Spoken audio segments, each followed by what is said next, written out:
ഇന്ന് നവരാത്രി രണ്ടാം ദിനം സെപ്റ്റംബർ 23 നവരാത്രിയുടെ രണ്ടാം ദിനം ദേവിയെ ബ്രഹ്മചാരിണി ഭാവത്തിൽ ആരാധിക്കുന്നു.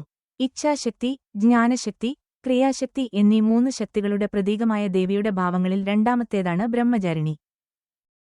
ശിവപത്നിയായി തീരുവാൻ നാരദമുനിയുടെ നിർദ്ദേശപ്രകാരം പാർവതി കഠിനമായ തപസ് അനുഷ്ഠിച്ചു.